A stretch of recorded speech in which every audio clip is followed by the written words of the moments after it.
Well, this is plant fertilizer, liquid plant food, it says. It's for my houseplants. I don't use it often enough, as those of you who watched my Facebook Live Holy Week confession about my houseplant that was as good as dead will know. I have other plants that are alive, though, and they tend to survive with minimal care in soil that they have lived in for many, many, many years. But recently I was given a special plant that I really want to care for well. It's not as tolerant to neglect as my other plants, so I'm paying attention to its health and well-being, including the soil, which meant purchasing some liquid plant food. Jesus told a story about good soil. Most people refer to it as the parable of the sower because in Matthew 13 it begins, "A sower went out to sow. And as he sowed, some seeds fell on the path and birds came and ate them up. Other seeds fell on rocky ground where they did not have much soil, and they sprang up quickly since they had no depth of soil. But when the sun rose, they were scorched. And since they had no root, they withered away. Other seeds fell among the thorns, and the thorns grew up and choked them. Other seeds fell on good soil and brought forth grain, some 100-fold, some 60, some 30.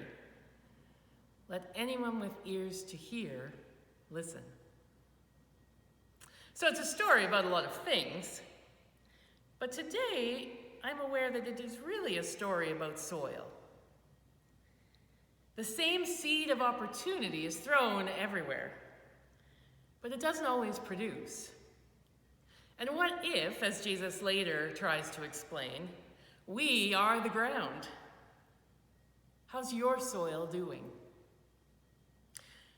The story has some particular options. Some seed falls on the path, ground that is hard on the outside. Is that how you're feeling these days? Wouldn't be surprising. That's how we've been conditioned to be over the last several months. Keep your distance, wash your hands, sanitize everything around you, stay away.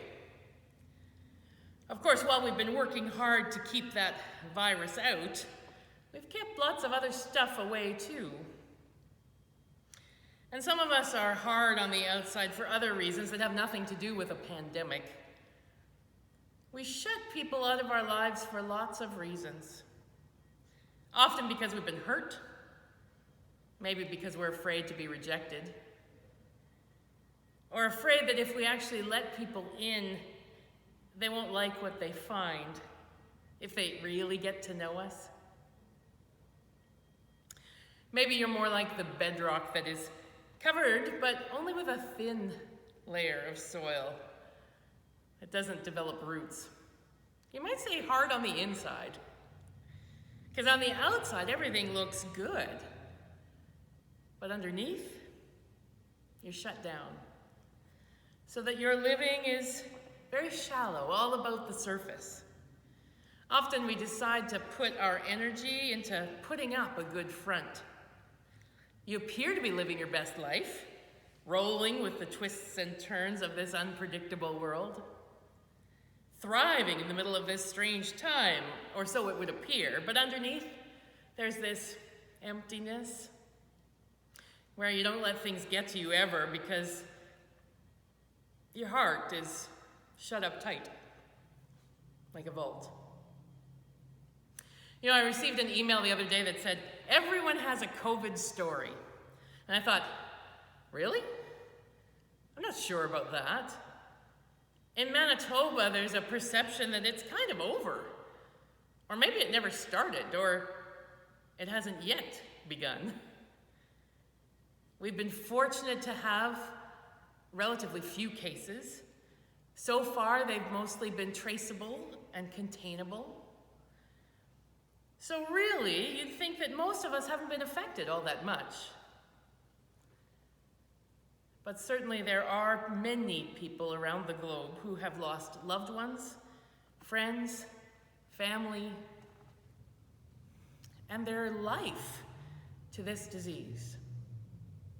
And we may well know or know of people who have contracted it. And many people's workplaces, even here, have been turned upside down. If you work in healthcare, or in food service, or in the trucking industry, or retail, or tax preparation, your way of engaging with your work and the public have shifted immeasurably. If you're part of a church community, ways to participate with that have been completely upended. Indeed, something about your daily life has changed, no doubt. Maybe that family gathering or that wedding has been postponed. Maybe that concert you were waiting to attend has been canceled. Maybe you have had to figure out how to grieve the loss of someone you loved without having a funeral or without being able to get together with others who love that person too. Maybe you used to go to school every day and then you didn't. Maybe your kids used to go to school every day and then they didn't. You know, I used to not mind grocery shopping. Now I avoid it as much as I can. It is so stressful. So these changes have had an impact on all of us, even if it's only the level of anxiety that's in the air. I think we've seen how that level of anxiety has been a catalyst for all kinds of different emotions out there in the world. And maybe it's also true in our houses. Mental health has been impacted in lots of ways. I've had a number of conversations with people who feel like they're just sort of on the verge of not being able to hold it all together. And they can't even figure out why they feel so close to losing it all the time. So yes, I think we all have our COVID story. And I feel like the pandemic is one of the ways we might find ourselves in the weeds and thorns. Usually I think about those weeds and thorns as being demands and conflicting priorities and too full schedules. And indeed, those are ways that we are still maybe feeling exhausted or crowded out. But there are less visible weeds, too, that get in the way, that crowd the space of our living. External factors of many kinds that keep us from cultivating the kind of seeds we want to grow. And sorting through them can be as tedious a task as weeding that vegetable garden. And maybe trickier because you can't always see them or identify them. Sort of like weeding just after things have started to sprout, but you don't know, is this a weed or is it a plant I want to let grow? There are plenty of reasons our soil doesn't get the nourishment it needs. But as Jesus' story makes pretty clear, you get a much better harvest when you cultivate good soil. So do you know what renews your spirit? Do you know what needs to be weeded out? What fertilizer needs to be added? How to soften the surface or the ground underneath?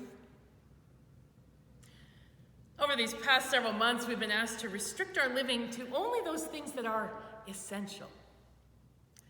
I'm wondering if we are discovering that essential isn't always what we thought it was. Certainly, I think we've discovered that essential workers are not the ones that always make the most money in our world, and that's an interesting thing to discover. The work that we have valued through financial compensation isn't always the work that we think is most important. And I wonder if that's true of other things in our lives. For example, I feel like there are some other essential things that I have let fall by the wayside over these last months because I lost them in the weeds of change. For me, I think one of those things is Sabbath, as every day has become like the last, with no particular break. So that's why I'm gonna actually take a break for a bit, give up some of this internet space for other voices, So if you're watching this because you're connected to Trinity in particular, you can check your email or our Facebook group for some alternate recommendations, or hey, just go back and check out some of the ones on our channel that you missed. But what about you? Over these past several months, what are you discovering about what is essential and what isn't? And can you use this summertime to add some fertilizer to your soil? It might be attending to your physical needs, like healthy food and enough water and good rest and exercise. It might be attending to emotional or spiritual needs that have been neglected. And you know, that might take some creativity, because all of those challenging external factors aren't going away anytime soon. And figuring out how to open our lives to others in safe, respectful, and healthy ways in the current environment is no easy task. So, for inspiration, let me conclude with a story that I think is about soil and growth and nurture and tapping into what is essential in a very creative way. Like most places in the globe, Spain has been under a state of emergency. And among the things that were put on hold were musical concerts, like here. But they've just lifted that state of emergency, and as the restrictions have been eased a bit, this past week, Barcelona's Opera House held its first concert since early March.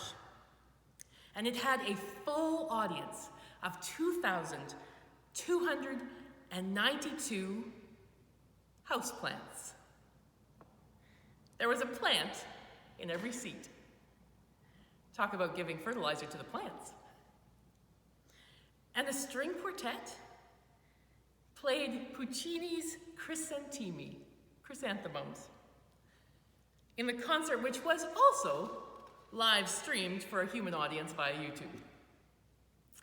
It was created with conceptual artist Eugenio Ampudia and curator Blanca de la Torre, and the Opera House said of its concert that it offered a different perspective for our return to activity.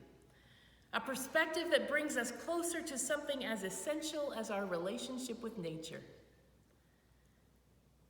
And at the end of the concert, I don't know if they opened doors or had fans, but wind blows through the Opera House, causing the plants to offer their own sort of applause response. Well, thousands and thousands of people have watched that video this week.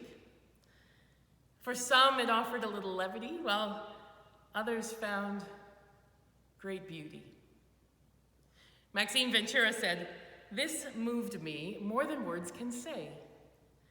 Especially in this time of COVID, this reminded me of my smallness in this universe, and at the same time, the magnitude I have on it." What did they do with those plants? Well, the plants from the concert have been donated to 2,292 workers at the Hospital Clinic of Barcelona in gratitude for their essential work on behalf of the people of Spain. So wherever this week takes you, I would invite you to attend to the soil of your living. As a hymn in More Voices reminds us, soil of God, you and I stand ready to bear seeds of faith nourished by God's tender care, growing in everyone, for here God is found. All stand together, we are holy ground. Stay well. Amen.